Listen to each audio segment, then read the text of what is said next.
Amazing Y grace. vamos a tratar el tema sobre el estudio y análisis y el fundamento histórico de lo que es la doctrina de la Trinidad. La doctrina que ha producido un gran tropiezo y una gran lucha y muy contradictoria a los ordenamientos divinos de Dios, a sus estatutos, preceptos y a lo que Dios establece sobre sí mismo de quién es Él, cómo es Él y su naturaleza. Y muchas veces se ha pensado de que esto es algo nuevo, dice, exclusivo de la iglesia. Y déjeme decirle que de exclusivo no tiene nada.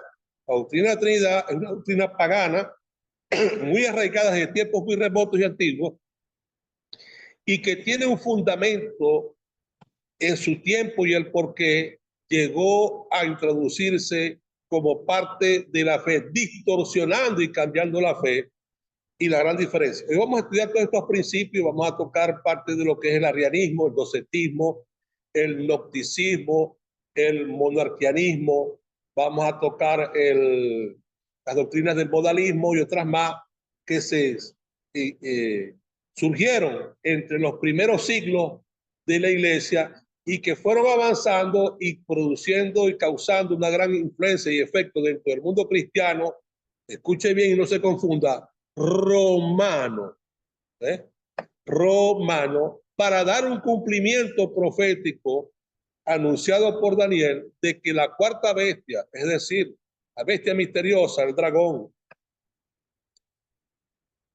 dice que iba a cambiar el calendario y la ley. Y esto se cumplió al detalle. Mi nombre es el pastor Arturo Párraga. Estamos en Venezuela, en el estado sur, en la ciudad de Maracaibo. Siempre le dejo mis teléfonos, 04, disculpen, más 58 424 617 6198 y más 58 564 5917. Correo electrónico es visionfinal.lft@gmail.com y aparraga62@gmail.com.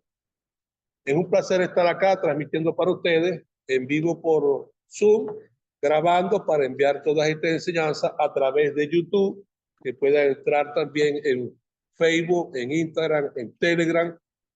Todos los que tengan la posibilidad de llevarlo a las redes, háganlo sin ningún temor.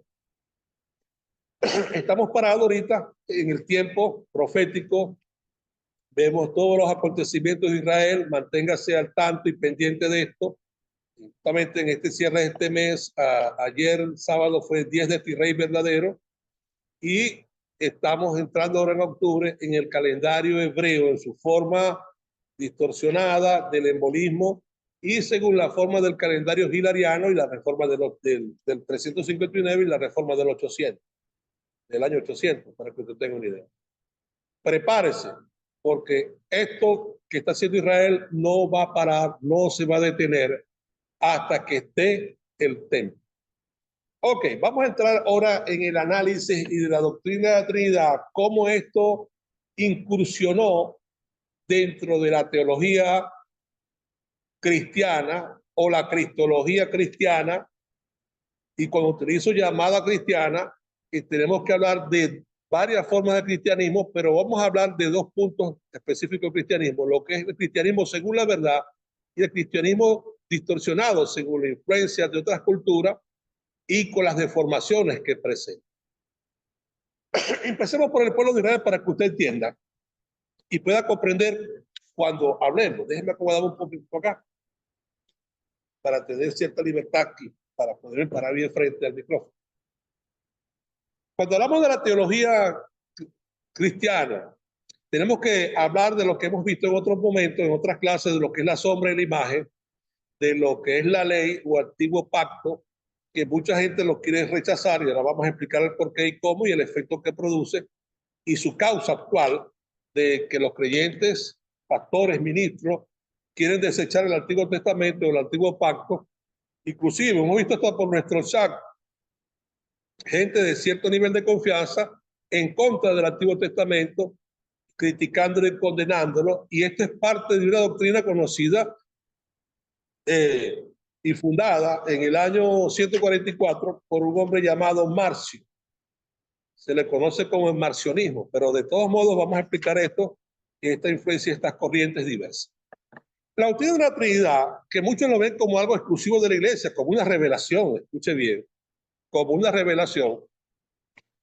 También en nuestro tiempo, cuando surge el desarrollo ya más abierto de las iglesias del nombre, a finales del siglo XIX y especialmente en la primera fase de los primeros 35 años, después de la revelación de la calle de Azusa, que se gestó todo este crecimiento y desarrollo cuando grupo de creyentes y ministros trinitarios que no creían en la llenura del Espíritu recibieron el Espíritu y al mismo tiempo fueron hombres que entraron en revelación bajo el conocimiento del bautismo en el nombre de Jesús. Es algo que no es difícil de confirmar porque nadie fue bautizado en el nombre del Padre, del Hijo y del Espíritu Santo. Todos los bautismos de la Biblia, usted lo puede buscar, ustedes que están viendo este video, están escuchando esta enseñanza, de que todos fueron bautizados en el nombre de Jesús. Contra esto se crearon muchas tesis y muchos predicadores, inclusive yo me acuerdo que quizás un poco más de unos, como en el año 79, el 80, una discusión con un pastor de las iglesias cuadrangulares, por libros que él había leído, él decía que el bautismo en el nombre de Jesús era para los judíos. Y déjeme decirles que el día de Pentecostés no estaban solamente judíos. El discurso de Pedro dice, para todos los que están lejos y para todos los que el Señor nuestro Dios llamare. ¿Eh? Y les mandó a arrepentirse y a bautizarse en el nombre de Jesús. Y recuerda que habían judíos prosélitos, para que usted lo entienda, que vinieron de diferentes partes del mundo porque el judaísmo es de Israel. ¿Está comprendiendo? Y nosotros fuimos injertados en su misma raíz para participar de la rica savia del olivo y cumplir lo que Israel no pudo cumplir ni guardar. Y hoy pareciese que muchos quieren divorciarse de esta doctrina establecida por el Señor de este ordenamiento y de paso otros quieren irse a un judaísmo que no comprenden ni entienden ni nunca van a poder guardar. ¿Por qué? Porque el judaísmo real ni la misma Israel lo pudo guardar. El mismo Señor se lo dijo, dejate lo mejor de la ley por vuestras costumbres y tradiciones. Y cuando se habla lo mejor, se está hablando de lo selecto de la ley, lo especial de la ley, porque en el cambio del nuevo pacto con el antiguo pacto, lo único que cesa, y lo vamos a tocar la semana que viene cuando hablemos de la economía de Dios, que es el tema que vamos a tocar la próxima semana, ya abiertamente para que se transmita por las redes y la gente entre en conocimiento sobre esto y pueda entender todo lo que tiene que ver en relación con su vida, con su bienestar, con sus finanzas, con su economía, con su vida familiar, con su vida privada, con su desarrollo como persona productiva y como bendición de salud, como todo, tiene que ver mucho esto.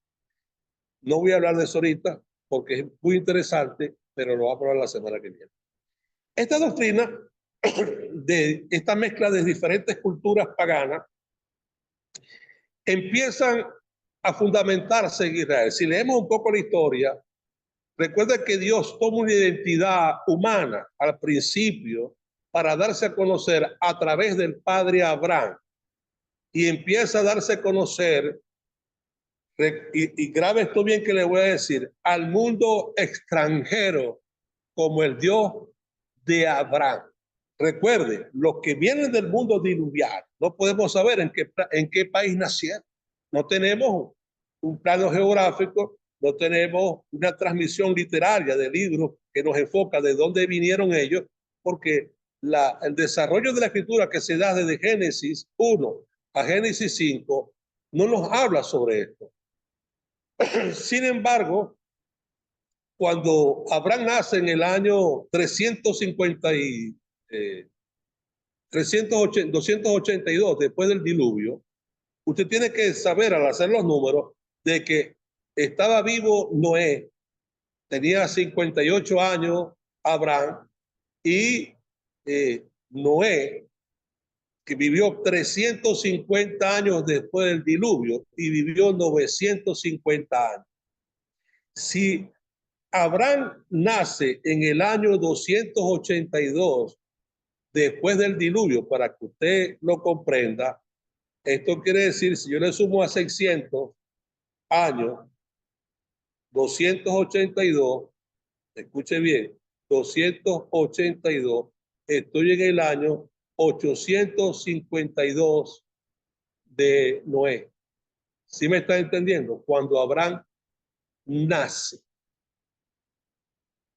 Y 350 años, que serían 852 más a la edad que muere Noé, a los 350 años, le faltarían los 58 años, para que usted se ubique en el tiempo. Disculpe, año de 292, nace Abraham. Es decir, que Noé muere cuando Abraham tiene 52 años, y este tipo de fe que estaba en Noé, que pasó a través de Sem, Can y Jafet, en principio a toda la humanidad que se estaba refundando nuevamente, y que luego empezó a distorsionarse en cuanto a criterios y a fe. Ya para la época de Abraham vemos que hay de sus parientes y de gente de otras naciones que se formaron, de otra descendencia de Cáncer y Jafet, otro tipo de cultura con referente a dioses, a criterios, a formas de dioses, y vemos todo esto. Y podemos ver la historia inclusive de Babilonia a través de Nirro, que luego se hizo llamar el dios Ninurta o el dios el arquero, donde los hombres empiezan a hacerse dioses, y lo vemos también en la cultura, en la historia egipcia, donde los hombres se hacen dioses, y estas cosas que surgen al principio de hombres que se convierten en dioses, se mezcla mucho con la filosofía más moderna de esos periodos antiguos, que era la filosofía más rica, que era la filosofía y la cultura griega. Ahora, cuando leemos la Biblia en las primeras de cambio, cuando Abraham va a Egipto, los egipcios tenían un solo Dios, que era el mismo Dios de Abraham. Esto es cuando Abraham va a Egipto. ¿Por qué podemos decir el mismo Dios? Porque el faraón le confiesa a Abraham que si hubieran tomado a Sara por mujer, le hubiera hecho pecar contra Dios. No dice contra sus dioses o contra los dioses, lo dice de una manera singular, refiriéndose a un Dios único. Y recuerde que ellos vienen de estas tres líneas, de Cáncer y de Jafet. Esto quiere decir que hasta ese momento estas culturas guardaban un monoteísmo que luego entró en decadencia. Luego, cuando vemos el periodo siguiente, que es el de Isaac, Dios no permite que Isaac entre a Egipto, sino que Isaac se queda en Gerar. ¿Correcto? Y luego cuando entra Jacob en su salida de, ya de, no de Egipto, sino estamos hablando de la casa de Labán, en la tierra de los arameos, ya había una cultura pluralista, no había un monoteísmo, de tal manera que su segunda esposa, que era la que él amaba, a Raquel, se llevó los ídolos o los dioses de sus padres. Y aquí comienza esta historia. Por esa causa, fíjate que Raquel no entró en el panteón de los patriarcas, donde fueron sepultados en la tierra que le compró a Abraham, a los hijos de Hec. No entraron allí al monte Hebrón, donde estaba sepultado Sara, Abraham, Rebeca, Isaac, Jacob y Lea. Ella no entró. Ella murió camino al encuentro con Esaú, camino a la tierra de los padres, pero no llegó.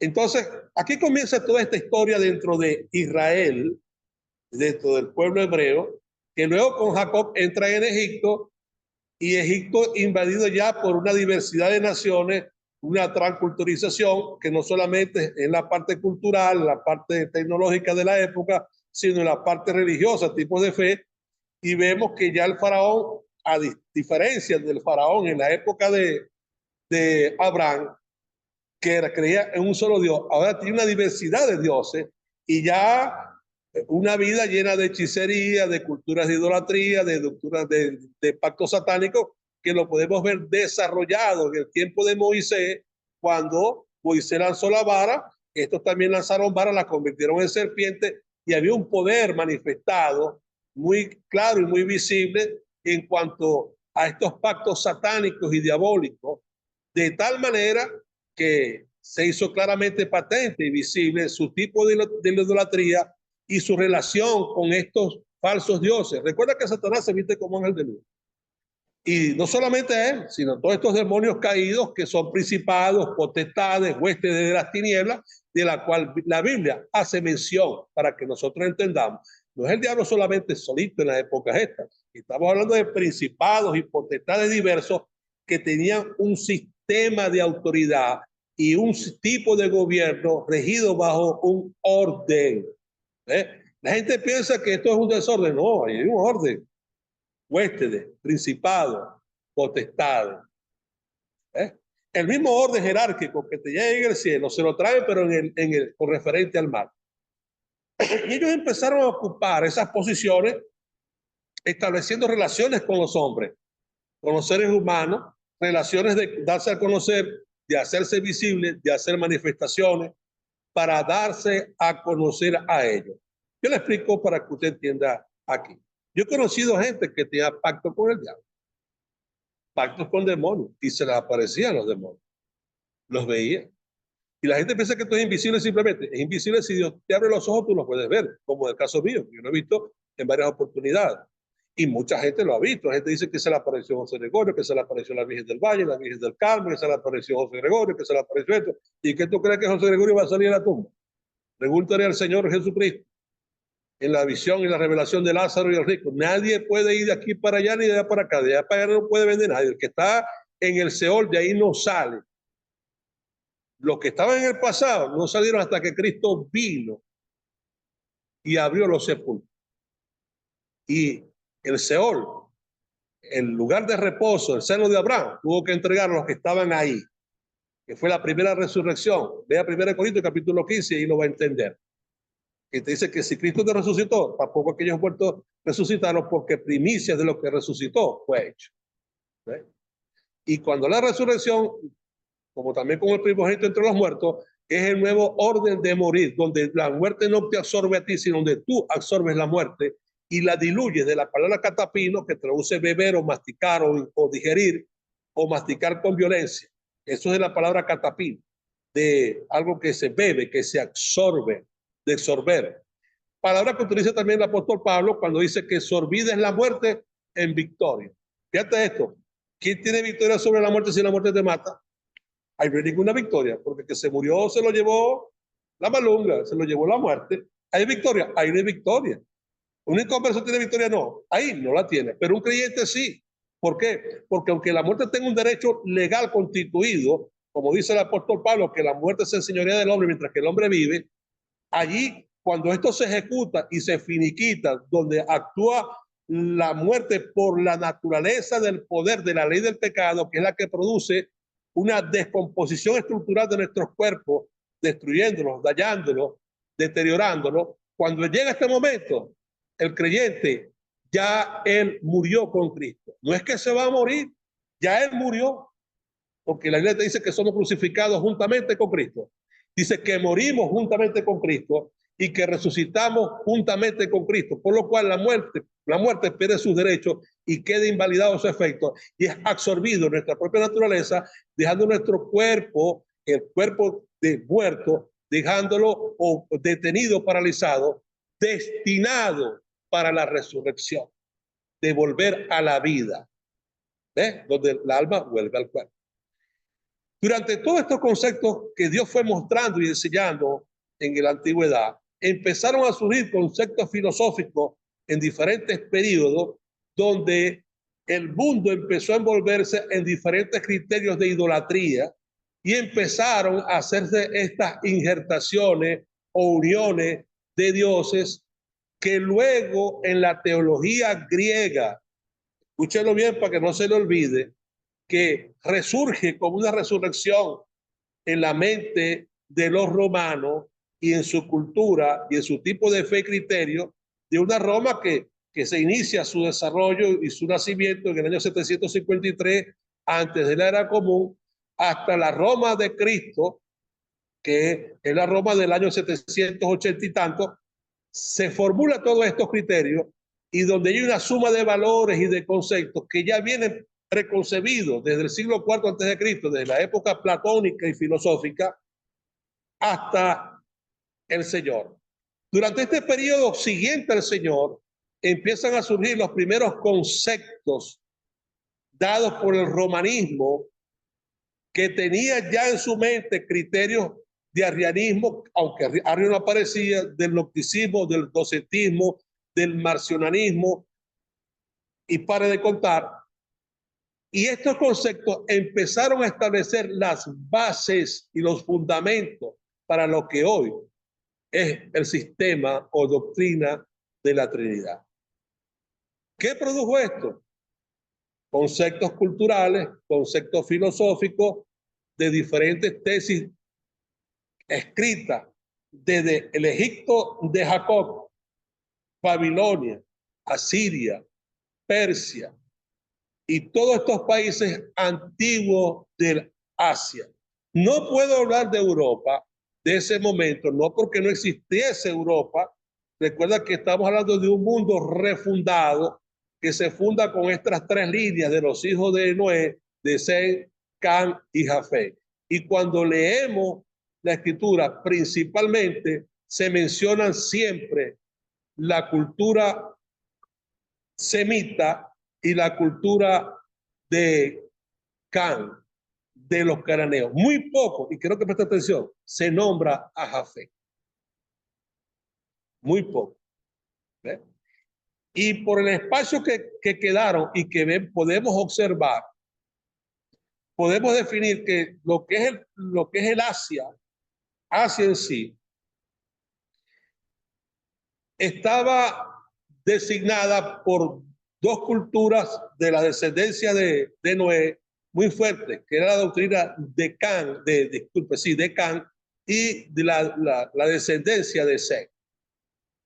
Si vemos la descendencia de Sem, y Dios llama a Abraham de Harán, no de Ur de los Caldeos, era el capítulo 11 del libro de Génesis, estuvieron en Babilonia, en el proceso de la enfermedad de su hermano Harán, pero luego se regresan a su tierra a los 70 años de Abraham, y a los 75 años, 5 años después, Dios llama a Abraham a salir de su casa, de su tierra y de su parentela, que es Harán.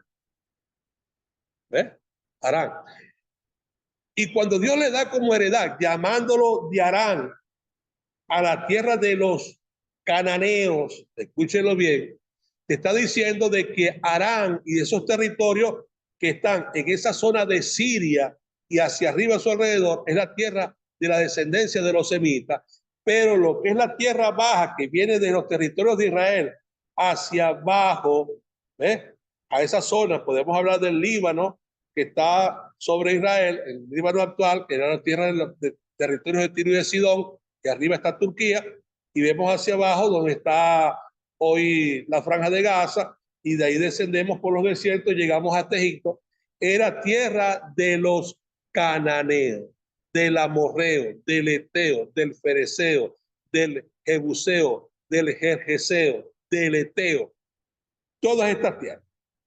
Por lo cual, también podemos entender que esta gente se extiende hacia África, una parte hacia Europa, y la otra línea se va hacia la parte del Asia oriental, donde vemos hoy, por un rasgo muy tomado, para que usted lo entienda, en sus ojos, en su físico, lo que son los países que forman parte del Oriente Oriental, que es después del río Indo. Si le explico geográficamente, tengo que explicar esto para que usted entienda historia y la historia de los conceptos antes de la historia de la doctrina romana.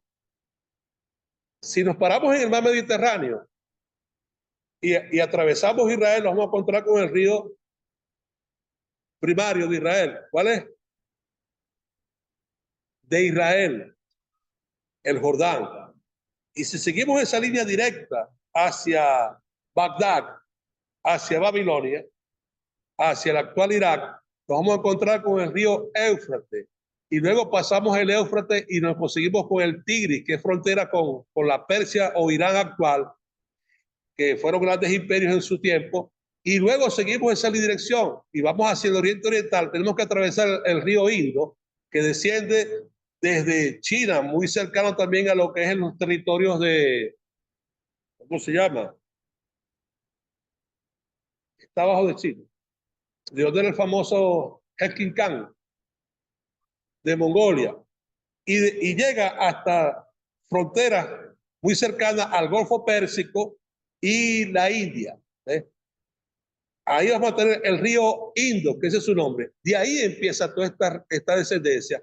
Y mire esta diferencia. Los rasgos físicos de toda esa zona de allí son muy similares de los camboyanos, vietnamitas, los hindúes, Vietnam, Camboya, Corea, Corea del Norte, Corea del Sur, Tailandia, Taiwán, Japón, China, Mongolia. Sus rasgos son muy parecidos, por lo cual podemos entender que poseen en su naturaleza una actividad genética que muestra ciertas cosas. Toda esta mezcla de esta gente que empezó a envolverse en estas cosas, empezaron a adoptar patrones culturales, patrones de idolatría, que dentro de sus culturas empezaron a escribir, a marcar, a determinar. La gente piensa que esta gente ignorante, esta gente escribía, conocía la escritura. Este es un tema largo, pero quiero que usted lo entienda. Le pregunto yo, la gente pensaba que no era un inculto. Mira, tú le vas a mandar a construir un transatlántico a un hombre que no tiene conocimiento, a Noé, y a darle mapas y planos y órdenes y modelos y formas y figuras. Oye, le está dando Dios medidas, tenían que tomar nota, tenían que tener una escala de valores para poder, de valores de conocimientos matemáticos y físicos para poder construir un arca. Todas estas culturas, a medida que se desarrolló, vamos a ver su desembocadura en la salida de Israel de Egipto. ¿Eh? Un Israel que entró en Egipto bajo una fe de un Dios, y un Israel que sale de Egipto con una distorsión de la fe y del criterio de Dios, y donde Dios tiene que hacer conocer a ellos como el Dios de Abraham, de Isaac y de Jacob. ¿Eh? Un Israel que es sacada de Egipto con mano poderosa de Dios, y de paso, al salir en el mismo momento de la salida que buscaron en dirección hacia Pijajirot, que van en dirección al Mediterráneo, queriéndose ir por la costa de Israel, Dios le hizo dar un giro, pero Dios se colocó ahora delante de ellos como una columna de fuego y una columna de nube, empezando a ver todo este portento. Y no dice la escritura que eran 3 columnas de nube, ni 2, ni 4, ni 5, ni tampoco eran 3 columnas de fuego, era una. ¿Me estaba comprendiendo? Dios mostrándose desde el principio como Dios uno y único numéricamente. Hay que hablar de esto. Y no hay una visión consistente con respecto a un Dios formado por diferentes personalidades o diferentes deidades. Se toma en la escritura muchas veces el texto de Génesis cuando Dios dice hagamos al hombre a nuestra imagen conforme a nuestra semejanza. La palabra conforme que se utiliza allí, déjeme buscar la traducción, no la puedo buscar, no la tengo aquí en el teléfono, discúlpeme. La traducción que se utiliza ahí de la palabra conforme es la palabra reglas, estatutos, decretos, límites, conforme, es decir, una limitación de la similitud o el parecido que hay entre Dios que habla y con quien habla. Muy contrario al concepto de la Trinidad, porque en el concepto de la Trinidad, le recomiendo que usted compre, si tiene al alcance, puede comprar uno de los mejores manuales que viene en tomos, viene en 3 tomos, la versión antigua y la versión moderna, creo que vienen 5 tomos, un poquito más alargadas, que es la versión de Schumacher, un manual alemán, y junto con otro manual alemán de teología, los de Doxe, donde presentan los conceptos de la Trinidad, y el primer concepto de la Trinidad se llama la coigualdad. Por lo cual, si en este concepto se utiliza para hacer una comparación, cuando Dios dice, hagamos al hombre, dice, a nuestra imagen, conforme a nuestra semejanza. Dios está hablando con alguien. Y si Dios es la Trinidad, ¿con quién está hablando? Si Dios es una Trinidad, ¿con quién hablaba Dios? porque Dios no estaba hablando con alguien igual a él, sino con alguien semejante a él. ¿Me está comprendiendo? Y en el concepto de la Trinidad, no es Dios semejante a nadie, sino en las tres personas son coiguales, es decir, que los tres son iguales, no son semejantes, son iguales. Estoy diciendo todo esto antes de que entremos a disertar aquí las diferentes triadas y trinidades que existen o han existido o las más afamadas de la historia de nuestro planeta Tierra dentro de todos los ciclos históricos hasta el día de hoy. En esta historia de Adán para acá, desde que pecó, de 6.400, 7 años, 8 años que estamos entrando, y después del diluvio, que fue en el año 1656 a 1657, hasta esta época, recuerden, en el calendario de Dios, no estoy hablando de la forma romana. Ahora, ¿qué resulta de cuando dice hagamos al hombre? Dice a nuestra imagen, una imagen común. Porque si usted le está diciendo a nuestra imagen, quiere decir que yo estoy hablando con alguien que tiene en común una imagen que es semejante a la de Dios. Y si tú vas a la Biblia, te dice la escritura que Dios hizo al hombre conforme, no dice a nuestra imagen, sino que Dios hizo al hombre conforme a su imagen. Pero con quien estaba hablando, ¿ves? Está hablando con alguien que tiene una imagen semejante a la de él, pero no igual a la de él. Los únicos seres que aparecen en la escritura con una imagen y se muestra y se revela escrituralmente, y Dios da una visión de esto, es con sus ángeles, en todos sus órdenes, especialmente en Gabriel y Miguel, principalmente. ¿Por qué? Porque la palabra Gabriel traduce hombre de Dios, te puedes buscarlo manual para certificar lo que le estoy diciendo, y la palabra Miguel traduce quién como Dios. En castellano, usted hermanito que va a escuchar este video, quizás los que ya me conocen, han escuchado esto otras veces, se utiliza la palabra Elohim, de la palabra Bel o Bal o Bul, de las diferentes lenguas o raíces que se utilizan desde el principio de la división de los idiomas, para que usted lo entienda, porque en la época de Noé hasta la época de Babilonia, la tierra tenía un mismo idioma, pero la línea de los semitas, es decir, la línea del pacto y de la promesa, que pasa de Sem, a Arfasac, a Sala, a Eber, a Pelec, a Reúd, a Serug, a Nacor, a Tarek, a Abraham. Ellos no perdieron su lengua original, que era la lengua del principio, la lengua de Adán, porque la confusión fue en Babel, no en Harán, aunque estaba cerca. ¿Ves? Y la lengua original es arameo. ¿Ves? Es la lengua real y la lengua sacerdotal. Ahora, ¿qué sucede con esto? Todas estas culturas empezaron a variar, empezaron a derivar, a incursionar, a deteriorar el concepto de Dios y toman ese texto, el mundo cristiano actual, para decir, es que ahí estaban las tres divinas personas. Si te vamos al tiempo actual, la gente te coloca desde la época de Cristo con una doctrina babilónica el Espíritu Santo como una paloma. ¿Ves? Que es una cultura doctrinal antigua que procede de Babilonia, que se le conoce como la diosa la paloma, también llamada la diosa del Espíritu Santo, y su nombre es la diosa antigua llamada Maía, que lo que hizo la iglesia romana fue meterle la R de Miriam. La R de Miriam y poner ahora María. Espero que comprendan y no se dejen engañar, porque las cosas con el tiempo en la historia de estos 2000 años de la iglesia, en el calendario de Dios, las cosas se borran. Gracias a Dios que se conservan muchos escritos. Ahora, ¿qué resulta con esto para que usted pueda comprender? Después de Cristo, el Israel verdadero de la época y el ministerio apostólico real, que sufre sus primeras bajas en esa primera fase de esos 70 años del tiempo romano, para que usted lo pueda comprender, que era el año 4426, cuando destruyen a Jerusalén y el templo.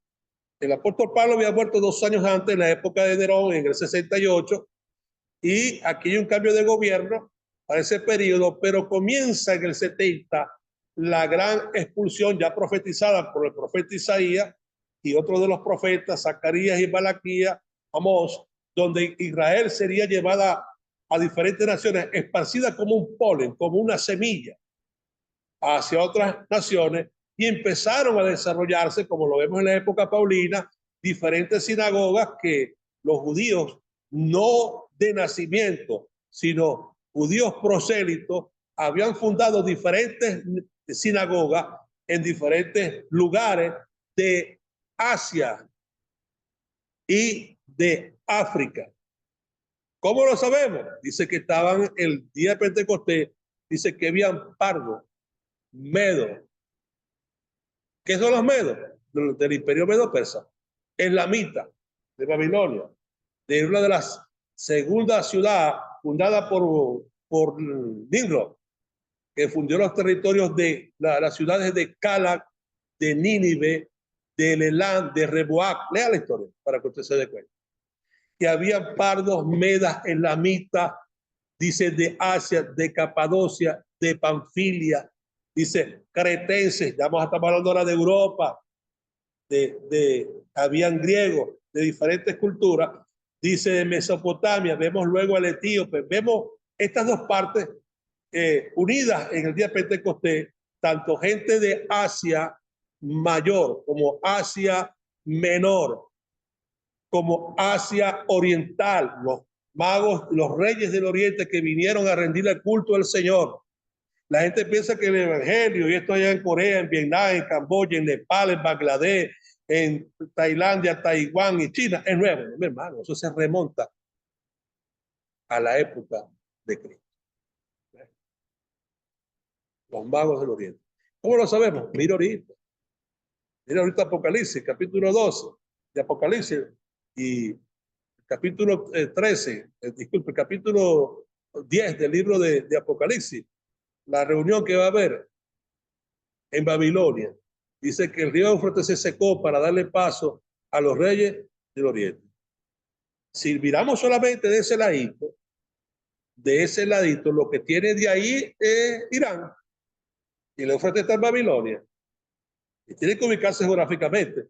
Si mira hacia abajo o hacia arriba va a encontrar un pedazo de lo que son todos los TAN, es decir, abajo tienes Afganistán, tienes a Pakistán, arriba tienes a Turkmenistán, es decir, estamos hablando del norte y del sur, pero en la línea directa de los pasos de los reyes del oriente no está hablando de ellos. Ellos no tienen un ejército de 200 millones de soldados. Solamente en la ciudad de Bangladesh, en la actualidad, que es una ciudad un tercio de Venezuela, tiene una población actual de 175 millones de personas en el tiempo actual.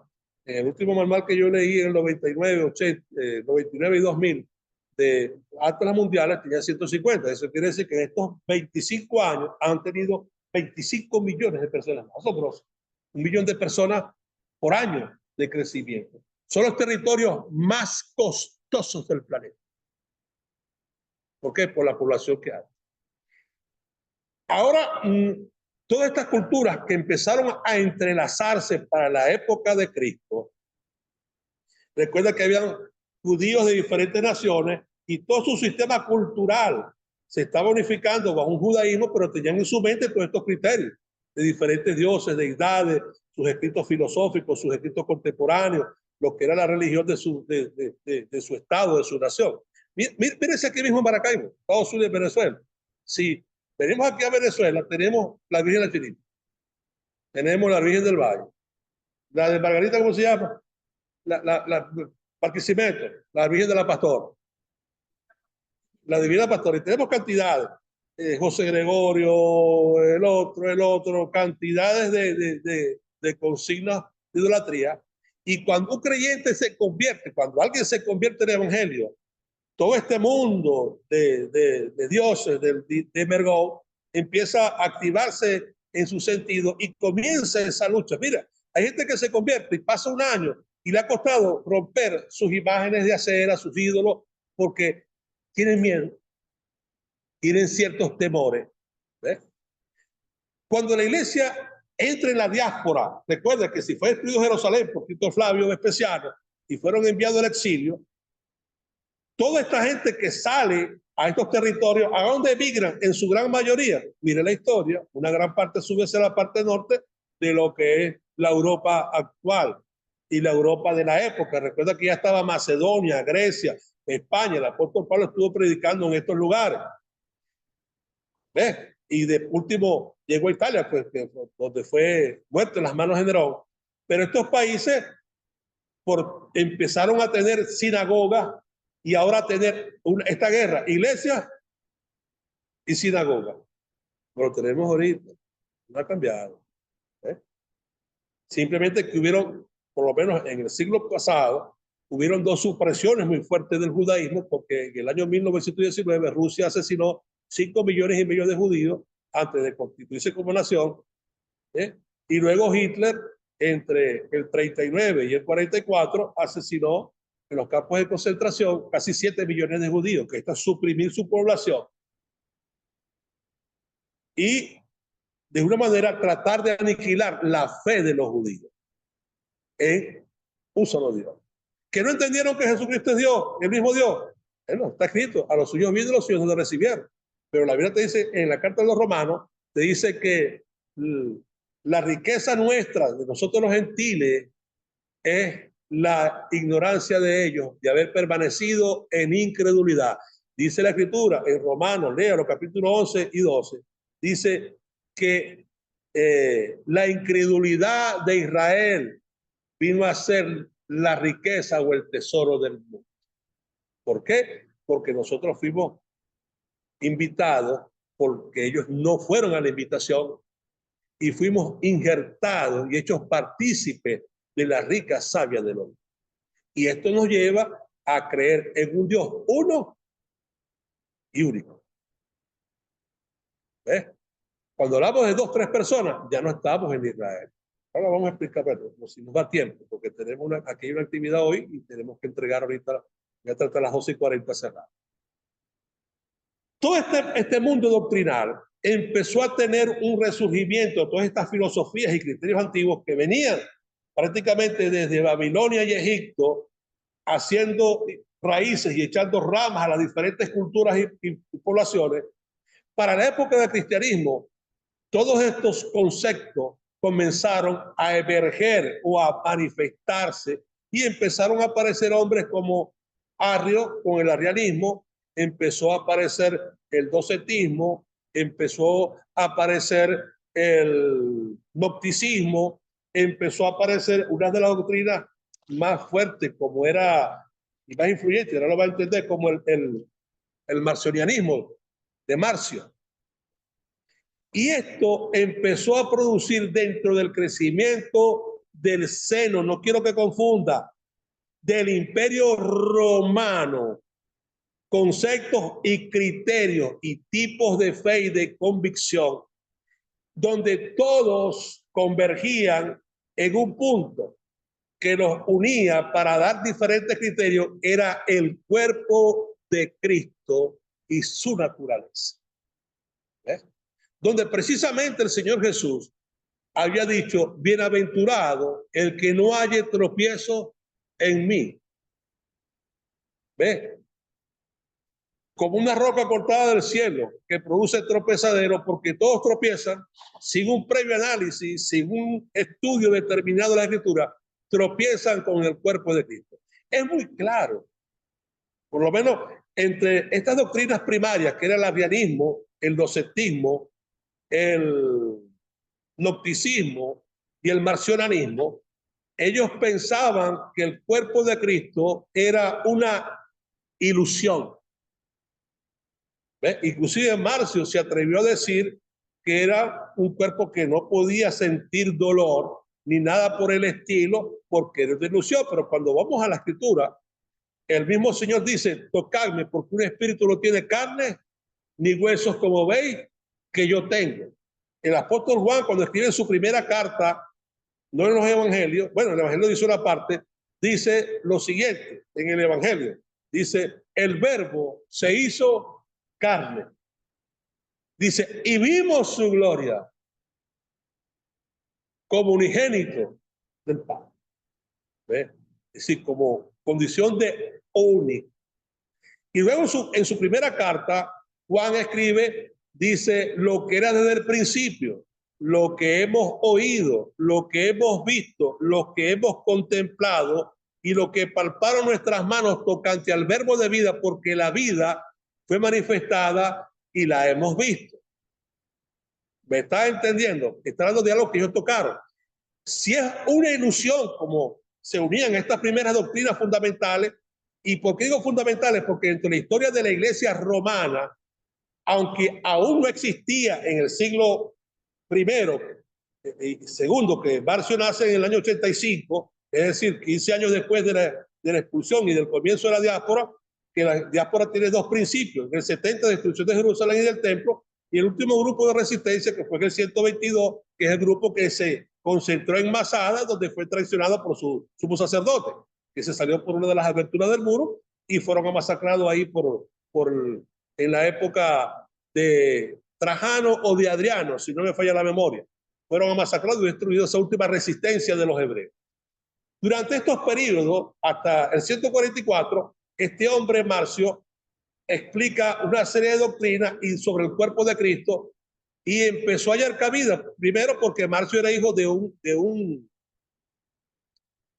obispo de Roma, de cierta forma cristiana. Escuche bien, Roma se fundan dos grandes élites cristianas, una dentro del Senado y de los patricios romanos o de la élite dominante, donde la misma escritura en el libro de los Hechos dice que se convirtieron mujeres de la nobleza, y dice y no pocas, hablando de una gran cantidad de estas mujeres, esposas de líderes, de alcaldes, de cancilleres, de ministros, de militares romanos de alto rango, se convirtieron. Es tal mismo que la misma rey Agripa, en sus tres presentaciones de su defensa de Pablo ante Festo, Félix y Agripa, y luego ante César, que es la última, la cuarta, donde muere, dice que por poco lo convencía de ser cristiano, pero convenció a sus mujeres, a sus esposas, y nace una iglesia fundada por Pablo, bien fundamentada en los principios doctrinales, que luego con el tiempo se fue combinando con toda esta suma de paganismo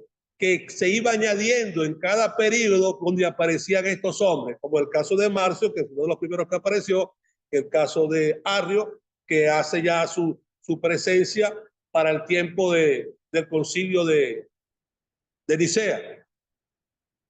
Muere, por cierto, muere en el año 330.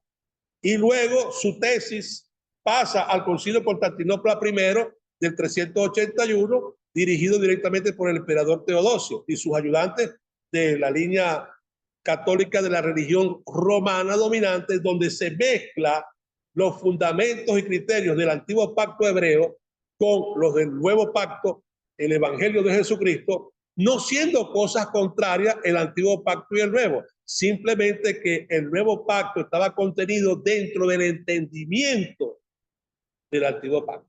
Fíjate esto, cuando Felipe es llevado al desierto por el Señor, él le predica el evangelio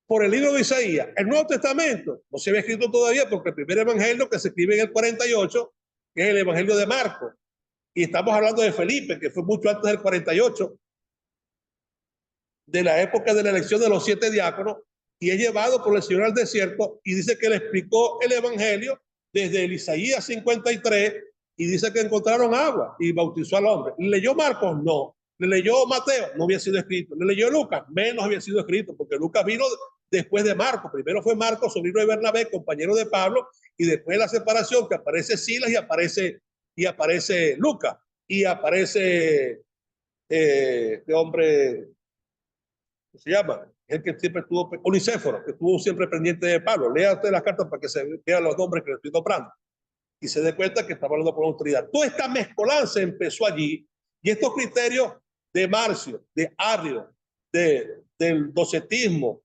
del gnosticismo, empezaron a crear un fundamento dentro de las mentes de estos hombres, aunque hubieron grandes guerras y conflictos. En el caso de Marcio, en el 208, a quien llaman uno de los padres de la iglesia, confronta este criterio y trató de erradicarlo. Aparte, Marcio escribió 13 epístolas distintas, 13 evangelios distintos, según su criterio, anulando, escuche bien, el concepto fundamental de Marcio, para que se te grabe y entienda, cuando hablemos en contra de la Trinidad y de dónde surge la Trinidad, Marcio anulaba todo el antiguo pacto, todas las historias desde Génesis hasta su época, no tolerándola y no aceptándola, porque él no aceptaba al Dios de los hebreos y daba un criterio de que el Dios de los hebreos era un Dios sádico, criminal, violento,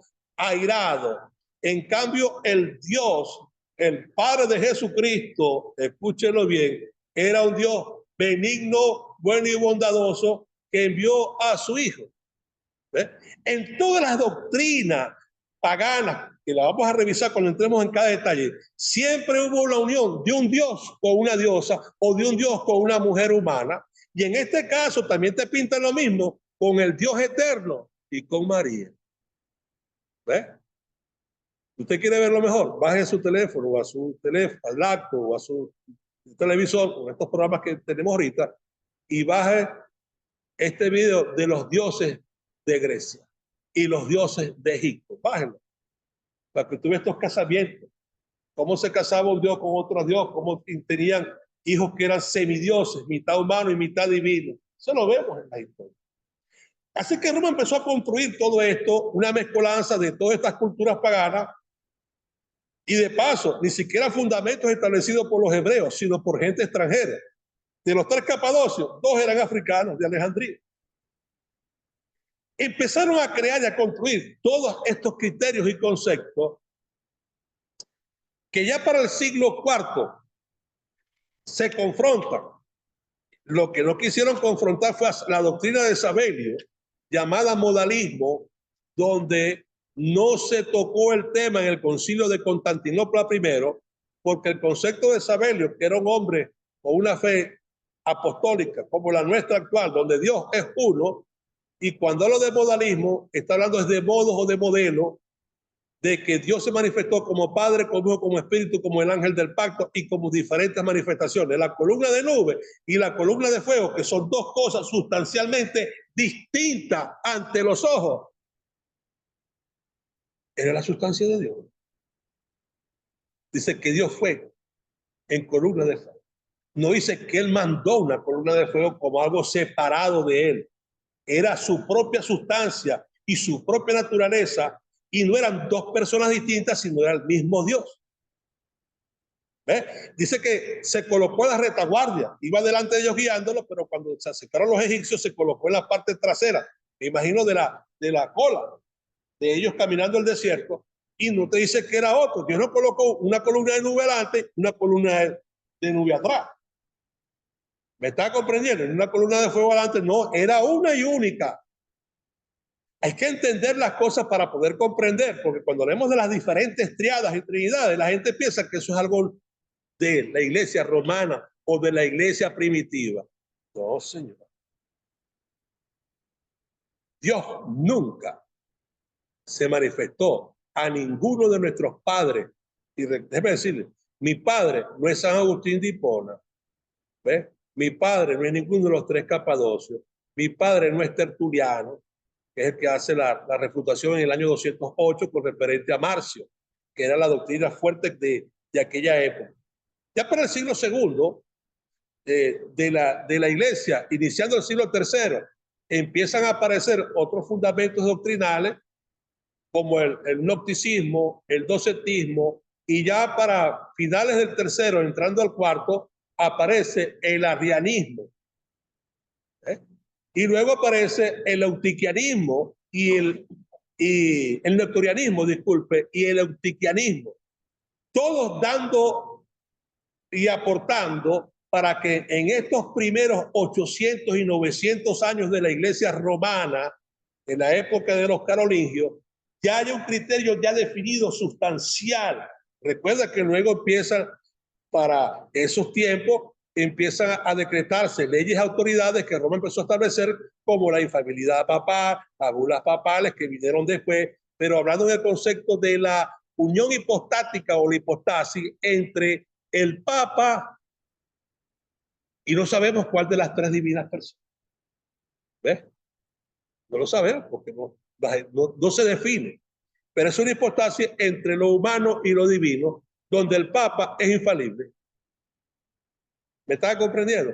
Y de paso Roma construye una historia donde se sabe definidamente que durante estos primeros 325 años de Roma, después del año Domini, como iglesia, de la iglesia fundada por Pablo, estamos hablando que sería más o menos como 280 años, 278, en realidad en números cuantitativos de la iglesia, no tenían un líder, no había papa. Sin embargo, Roma, aplanando la historia, el tiempo y la herencia del pacto para decir que ellos son la iglesia apostólica verdadera universal, la iglesia madre, empezaron a construir tesis y leyendas de papas que los llevaron hasta Pedro.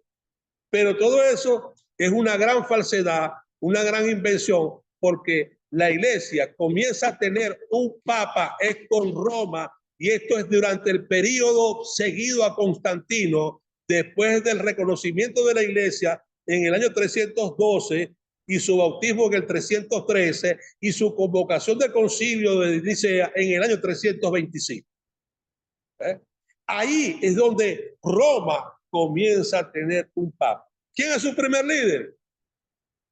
En Roma, Constantino, quien era un arriano y combatió con el arrianismo, y fue una doctrina durante ese periodo del 325 al 381, hubieron grandes disputas por el gnosticismo, docetismo, el eutiquerismo no existía todavía, el marcionanismo y otras doctrinas, aunque Tertuliano quiso opacar al marcionismo, no pudo.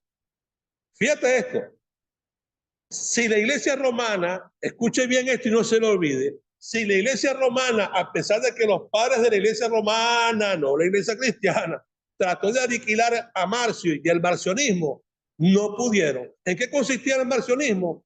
En que su Dios, el que él creía, no era el Dios de los judíos, porque era un Dios malo, asesino, criminal, que mataba a las mujeres, que mataba a los niños, que les mandaba la muerte, que luchaba y perseguía. Y eso ha cambiado. Yo siempre se lo he dicho a ustedes. Dios es bueno, pero tiene su detallito. ¿Ves? Dios es bueno, pero mató al que escondió el lingote de oro. Dios es bueno, pero mató a Ananías y Zafira. ¿Está comprendiendo? Dios es bueno, pero no perdonó a los ángeles. Dios es bueno, pero mató al mundo antiguo. Se salvó Noé y su casa porque hallaron gracia. Ahora no, ahora te pinta un Dios bueno romano. Este violó a 10 muchachitas, murió, lo mataron, ya ganó el cielo. El criminal, el ladrón, el delincuente, el estafador, el violador, el mentiroso, el psicópata, todos tienen el cielo. Mañana todo el día que venga el Señor en el rapto y nos lleve el Señor, es mejor que nos quedemos aquí en la tierra, no nos vamos por el cielo. La gente. Imagínense ustedes esto. Inmediatamente que sucede el rapto, escuche bien, el rapto y todo el mundo al cielo supuestamente, aunque no es así, la gente lo está viendo porque primero son 1000 años aquí. ¿Me está comprendiendo? Nuestro encuentro pues en la nube, pero no creo que usted va para el cielo. Primero tiene que estar 1000 años aquí. De Apocalipsis, dice la escritura que el velo del templo, dice que el templo del cielo se llenó de humo y nadie podía entrar hasta que se cumpliesen los 1000 años. Imagínate tú a eso, la gente en el cielo, todos estos que se mueren ahora por las doctrinas romanas, y el Señor de repente que está esperando a la gente después del milenio, cuando haga así, no hay calles de oro, ni mar de cristal, desvalijado por el tren de Aragua, desvalijado por todo este poco de ladrones, choros, violadores. Imagínate tú porque los mandan para el cielo. Esto no funciona así. Pero estos conceptos que Roma construyó haciendo una mezcla de todos estos criterios, de estos, vamos a decir, de estos primeros 300 años de la iglesia que comenzaron a surgir, porque todavía siguieron surgiendo después del concilio de Constantinopla I, y más la suma de todas estas doctrinas que venían arrastrándose ya desde la época de Jacob hacia adelante, pasando por la entrada a Egipto y los 400 años en Egipto, donde se mezcla toda esta doctrina pagana. ¿De quiénes? De los cananeos, los hijos de Can y de los hijos de Jafet, mezclada con los hijos de Seth. ¿Me está comprendiendo? Por eso dice la Escritura, no os unáis en yugos desiguales. Todos estos conceptos empezaron a crear toda esta matriz. Y ya para la época del Señor y esos primeros siglos, 2-3 siglos de la iglesia, se crean todos estos patrones. Ahora mira esto. Marcio, aunque ellos dicen que eliminaron a Marcio no creía que el Dios de Israel lo consideraba un Dios malo. Es decir, en el mundo, escuche bien, del Demergou, el mundo de los dioses, ¿ves? Donde Roma tiene sus tres. Y aunque te diga que los tres son uno, tres es tres y uno es uno. Y dice la Escritura que un reino no puede permanecer dividido porque el tal se desvanece. Roma, llevando sus criterios también de esta trinidad o triunidad, también tuvo triunvirato, donde tenía un imperio o un reino dominante con tres personas que nunca prevaleció, porque esa división produjo muertes, asesinatos y especialmente pues, entre ellos. El primer triunvirato que se da es de Julio César con Pompeyo y Licinio, Lucio o Licinio, no recuerdo bien el nombre, y el segundo se da es con Brutus, con Octavio Augusto y con Marco Antonio. Sí. Dominar, no pudieron. Se empezaban a matar los unos con los otros por el control del poder absoluto. Y en las visiones celestiales no existe nunca una visión de Dios con tres personas. No dice, tres personas fueron a visitar a Abraham. No fueron a visitar a Abraham los tres, el capítulo 18 del libro de Génesis. El Señor fue con sus dos ángeles que siempre va, con los mismos dos que están en el arca del pacto. Los mismos dos que cuando fueron Pedro y Juan al ver el sepulcro, estaban en el sepulcro. Los mismos dos que cuando subió al cielo le dijeron a los hermanos, varones hermanos, que seguís mirando al cielo. ¿Me estás entendiendo? Los mismos dos de Génesis, cuando dice Dios, hagamos algo. A nuestra imagen, hombre de Dios, Gabriel. ¿Y quién como Dios? Miguel. De la palabra Belbalbul, en la contracción de las lenguas después del proceso del libro de Babilonia, donde se confundieron las lenguas, que viene de la palabra Elohim, no Eloah. Y Elohim es una palabra plural que se utiliza para Dios o para ídolos o para dioses y para los ángeles estos que tienen en su cognado Gabriel, Miguel y Luzbel, esta expresión escritural de Elohim en Belbalbul, donde no implica que son dioses, sino que tienen atributos y condiciones semejantes a las de Dios.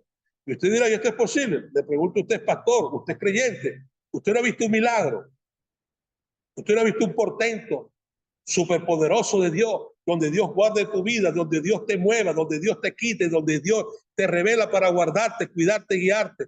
Usted no ha visto la imposición de las manos, cómo transforma, cómo cambia, cómo condiciona un cuerpo que está con un cáncer, con una enfermedad o con una herida y se cicatriza, se cierra. A mí solo lo he visto. Leproso, desaparecer la lepra.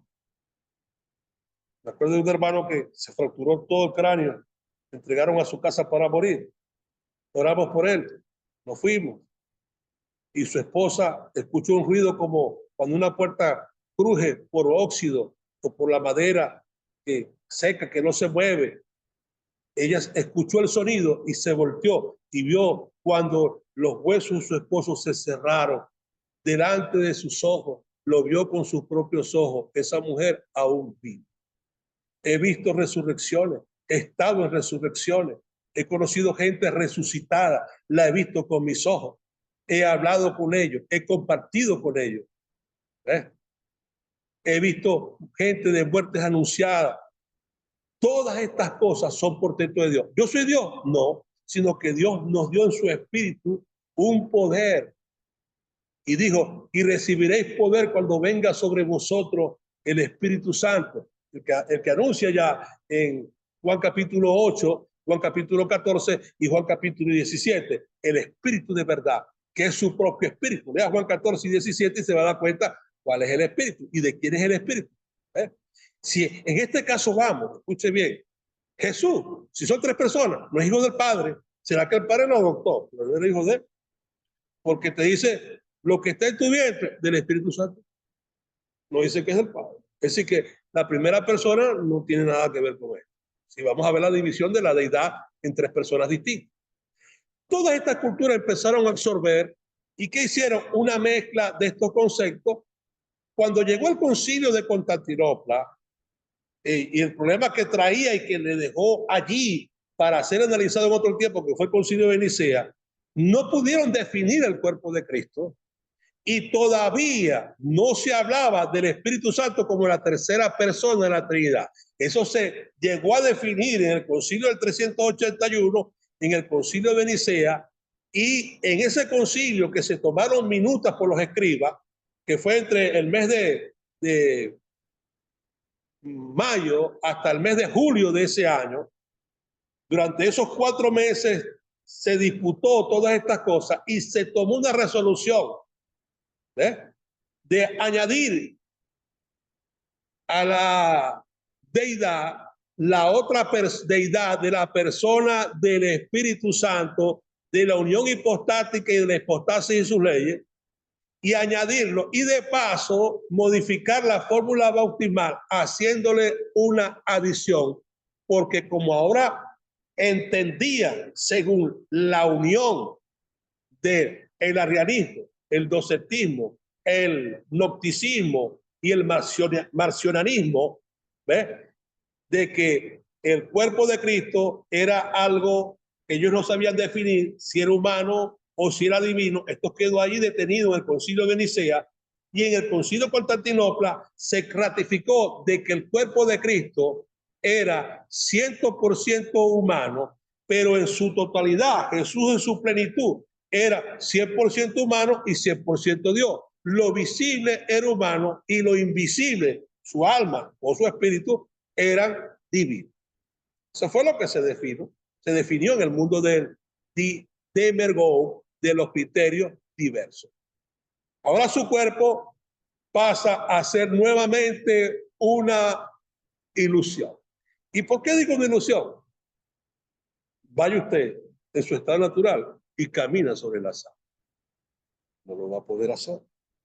Vaya usted y se aparece y desaparece. ¿Ves? Cuando apareció a sus discípulos, dice que estaban reunidos y el Señor se apareció en medio de ellos. No dice que entró por la puerta, no dice que tocaron la puerta, sino que se apareció. Apareció no es venir o llegar. Aparecer es presentarse, contrariamente a todas las leyes que rigen la física de nuestros cuerpos y de nuestro planeta. ¿Ves? Subir al cielo en presencia de más de 500 hermanos a la vez. Eso no lo puede hacer un cuerpo humano. Usted no puede decir, voy para Estados Unidos y sale volando como Superman. O como los héroes esos de las películas. No lo puede hacer, pero el Señor sí lo podía hacer. Entonces, esto produce otro problema con su cuerpo, porque está registrado escrituralmente.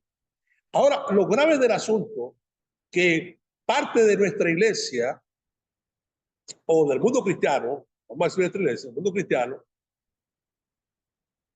cae en la doctrina de Marcio. ¿Qué es la doctrina? Que anula y deja de creer y aceptar al Dios de los hebreos, ¿ves? Y se va a la forma de la construcción y del diseño de este Dios nuevo, que cuando Marcio aún no tenía el nombre de la Trinidad, cuando Arrio, ya en esa parte del siglo, final del siglo segundo y principio del siglo tercero, no se llamaba Trinidad, pero ya empezó a sonar en los medios por estos precursores que se iban desde el siglo segundo al siglo tercero, inicio del cuarto, dando esta Trinidad que no se nombraba como Trinidad, sino como un dualismo o dualidad. Dualidad. ¿Por qué? Por no leer, en primer lugar, por no buscar, por no analizar, por no tener un entendimiento sino copiar criterios, aceptar criterios no escritos. Mira, si Dios hubiera sido una Trinidad, el primer mandamiento debería decir: oye Israel, el Señor, tus dioses, somos una Trinidad. Pero cuando tú ves que los ancianos de Israel, en el capítulo 30, cumpliendo el capítulo 20 del libro de Éxodo, dice Dios mismo: oye Israel, el Señor tu Dios, uno es, no dice que son tres. Pero en el capítulo 30, los que subieron al monte, Moisés, Aarón, Nadab y Abiú, y 70 de los ancianos de Israel, ahí habla de número, le dice que subieron ellos, dice, y vieron al Dios de Israel, mire, no a sus dioses, cara a cara, es decir, su rostro con el rostro de él, y hablaron, mire esta expresión, con él, como quien habla, mire este dedito, con un amigo, no con unos amigos. ¿Me está comprendiendo? Así que Roma mezcló arrianismo, docetismo, gnosticismo, la doctrina del marcionismo, la mezclaron, la entrelazaron, la entretejieron y la injertaron. Y de paso ya tenían conceptos nuevos de la filosofía griega aportada, porque Grecia, que se remonta desde tiempos muy antiguos como imperio en el mundo, desde el año romano, para que usted lo pueda entender, desde el año 538, cuando invade Jerusalén en la forma romana, que era el año 3904 en el calendario de Dios, cuando invade a Jerusalén, es decir, a recuperarla de esos 70 años que se vence de la profecía de Jeremías, se cumplen durante ese periodo. Ellos ya traían un sistema, disculpen, eso es el imperio medo-persa. El imperio griego viene con Alejandro Magno de la época de los macedonios, y eso se va a remontar al año 322. Es decir, Alejandro nace como en el 340 y tanto, porque él muere joven a los 32 años y muere justamente en el 322. Disculpe que me equivoqué en cuanto al personaje de la historia.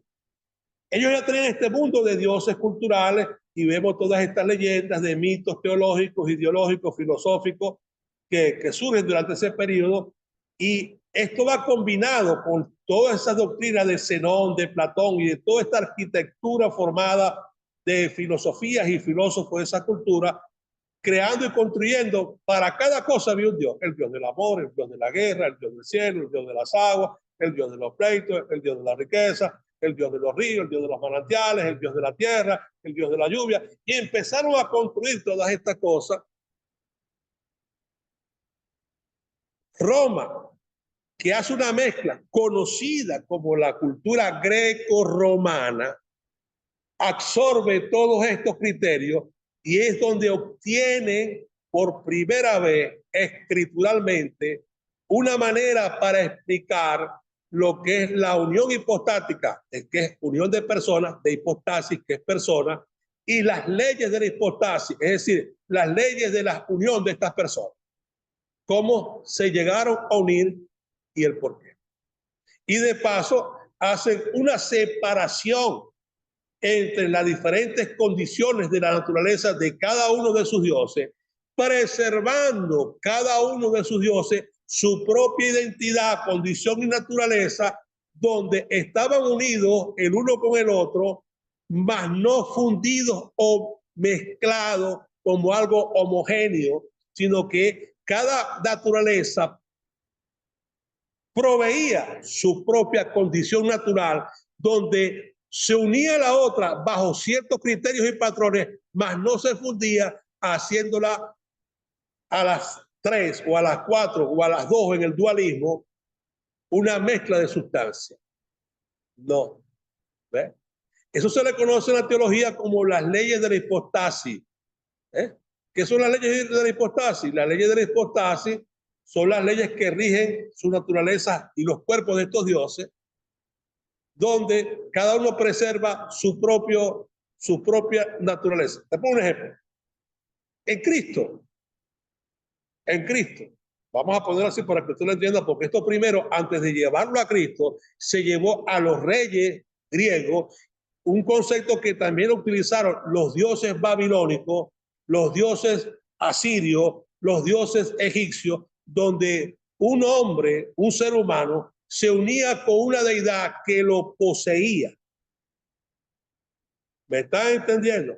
¿Cómo lo podemos ver? Vamos a verlo facilito. Fíjate, cuando José entra a Egipto y hace este portento de revelarle al faraón el porvenir, le cambió el nombre. ¿Y cómo le puso? Sanac Panea, el nombre de su Dios. ¿Y qué convirtió él, según su criterio, a José? En el Hijo de Dios, en el Hijo de su Dios. Lo mismo sucedió en Babilonia con Daniel. Cuando Daniel reveló todas estas cosas maravillosas, a Nabucodonosor le cambió el nombre y le puso Belsasar, el hijo de los dioses, de su Dios. ¿Y qué pasó con Roma con esta mezcla de todos estos criterios que venían de Egipto, de Babilonia, a Roma, transferida como un túnel por los griegos, con todo este criterio griego ya modificado? ¿Qué hizo Constantino y sus seguidores, los emperadores? Mire, la doctrina que usted tiene ahorita, su mayoría, los que están estudiando, es una cultura del imperio griego, metida en Roma, es decir, del imperio romano, no de la iglesia romana. La iglesia romana lo que hizo fue un adopcionismo, se adoptó, se obligó a seguir todos estos criterios porque fueron llevados por orden imperial. Oye, ¿cómo por orden imperial? Facilito. Cuando Faraón agarró a José, se mandó a traer el segundo carro, le trajo vestidura, le puso anillo en la mano y lo mandó a pasear por todo Egipto y que todos se inclinaran delante de José. ¿Está escrito así o no está escrito? Cuando Nabucodonosor agarró a Daniel, pasó lo mismo. ¿Me está entendiendo? Es decir, deidificaron a un hombre. ¿Por qué? Por la manifestación de lo sobrenatural. Lo mismo hicieron con Cristo, pero Cristo era Dios mismo. ¿Ves? ¿Qué hicieron con esto cuando el tiempo avanzó en la historia y empezaron a surgir conceptos y criterios aún con una filosofía y un lenguaje mucho más comprensible y entendible a la mente de la gente que cree que sabe y entiende? Empezaron a unir deidades y naturalezas humanas y eso lo llamaron hipostasis. Fíjate esto, en Cristo, para que usted lo entienda bien, según el criterio de la hipostasis, las dos naturalezas, la divina, que es la segunda persona de la Trinidad, Dios Hijo, se unió a Jesús, el hombre provisto por María y por José, uniendo dos naturalezas distintas, una divina y una humana, donde él estaba bajo la posesión del cuerpo humano y el alma humana y el espíritu humano de Jesús, cosa tal que la Biblia no habla. ¿Ves? Cosa tal que la Biblia no menciona. El Señor dijo que él descendió del cielo. Juan escribió y Pablo dice que él vino en carne. No dice que tomó carne. ¿Entiendes? Y esta unión hipostática es una posesión. Esta es la primera parte de este estudio. Ahora falta mencionar cantidad de cosas. Así que no se preocupe que esto es para largo. Porque no tenemos mucho tiempo. Ya vamos a terminar. Estamos pasados. Vamos a utilizar estos 5 minuticos para cerrar. Esto quiere decir que Cristo estaba bajo una posesión del espíritu de la segunda persona, aunque no nombra, escuche bien, les he dicho otras veces, en el concepto trinitario, ni ningún trinitario te va a decir que son 3 espíritus, decir el espíritu del Hijo, porque ellos crearon dentro de la Trinidad primero, de las 3 divinidades. En realidad, no van a ser 3 personas, sino 5, para que usted lo entienda mejor, 5. ¿Por qué? Porque los 3 individualmente no son ninguno de los 3 la plenitud de Dios. Porque si los 3 forman un Dios, individualmente te está diciendo que ninguno de los tres posee la plenitud de los atributos de la divinidad, sino que la unión de los tres cierra el círculo de condiciones divinas y atributos para convertirse en los tres en un Dios único, poseyendo la suma de los atributos. Pero individualmente cada uno no tiene la plenitud de Dios. Pero es contrario a la Biblia, porque la Escritura te dice que en Cristo habita corporalmente la plenitud de la deidad. Y no se puede mezclar y confundir la palabra corporal con la palabra corporal. Son distintas. ¿Ves? Corporal y corporal. Hay una diferencia bastante grande que usted debe de analizar y entender. ¿Qué hicieron esto? Según ese criterio, la segunda persona, no las tres, entraron en Cristo, la primera. Y al producirse esto, para que usted lo entienda, esto se le da el concepto de posesión. Si usted en su naturaleza posee un espíritu contrario que no es usted, y hablando de los espíritus demonios caídos, un ángel no puede entrar en ti, no está autorizado, pero un demonio puede entrar en tu cuerpo. ¿Y qué va a tomar? Va a anular, cuando hay una posesión superior, total, anula los patrones sensoriales, anula los patrones emocionales y anula los patrones conscientes.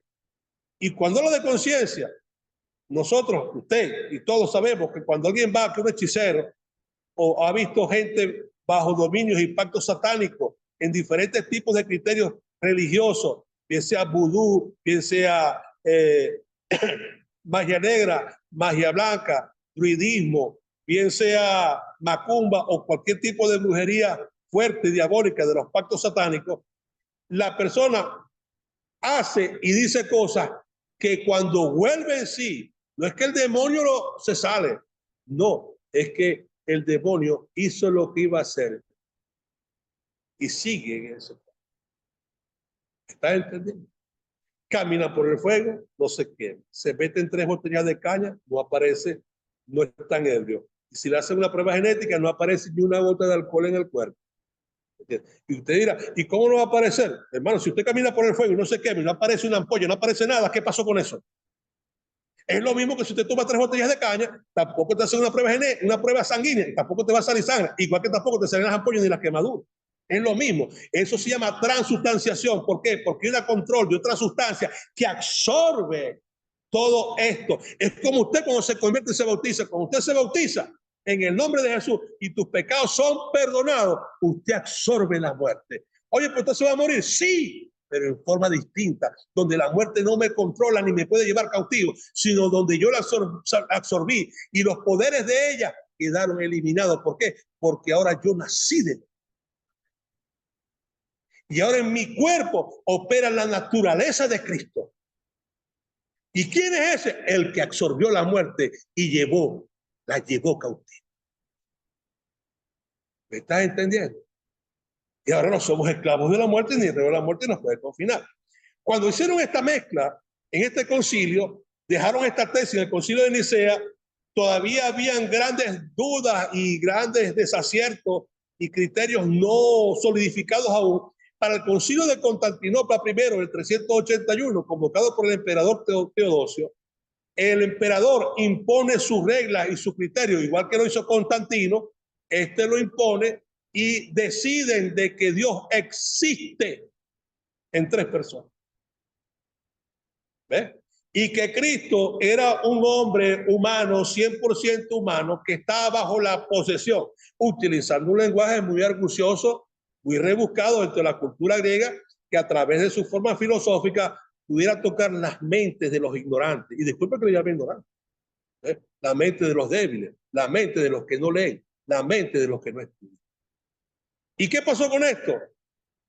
Cayeron en el marcionismo, que es la separación entre el Dios de Israel con un Dios nuevo. Y fíjate esto, ahora el Dios de la iglesia no es el Dios de Israel, es el Dios de Roma, la Santísima Trinidad. Con un nombre distinto, El nombre de la Trinidad no es IHBH, tiene su propio nombre, la Santísima Trinidad. No te digo lo de esto. ¿Quién profeta escribió esto?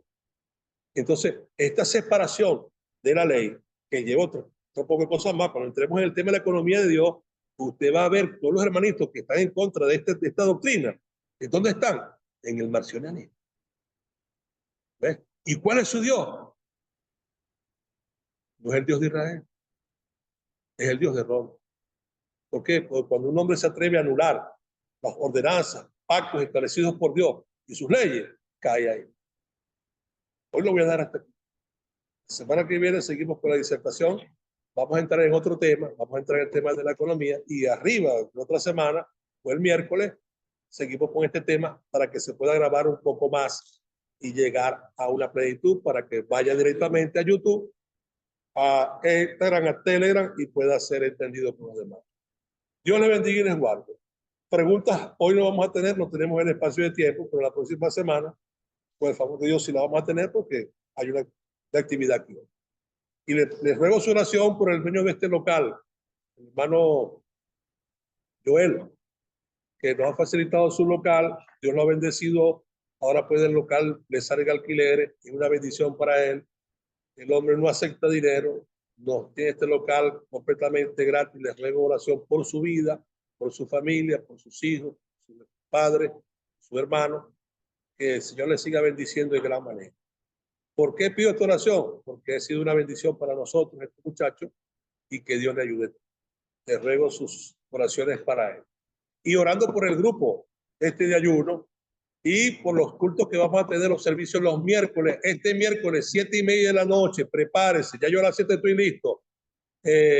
Para que la hermana Mireya nos abra el Zoom o el hermano Daniel de México, entremos por allí y tengamos esta prédica hasta las 10 de la noche. Vamos a estar de 7:30 a 10. Para el hermano de Colombia, el hermano Loaiza puede entrar aunque sea en ese espacio de esa hora y cuarto que él tenga tiempo de estar con nosotros.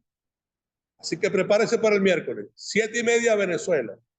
Dios le guarde. Mire, no se preocupe mucho por trabajar y hacer práctica, preocúpese por lo que usted está viendo y viendo ahorita. Esto no es un cuento. Apenas está ya en Israel. Cuando esto venga para acá, para nuestro continente, esta guerra que la tenemos en soplido de botella, porque aquí el conflicto que está mundial, en el mercado común europeo, en América, en la ONU, en la OEA, se llama Venezuela. Escuche bien, el país más rico del planeta. Escúchelo. Donde hay minerales que no hay en otra parte. Esto puede dar un giro. Dios nos guarde. Dios le bendiga y le guarde.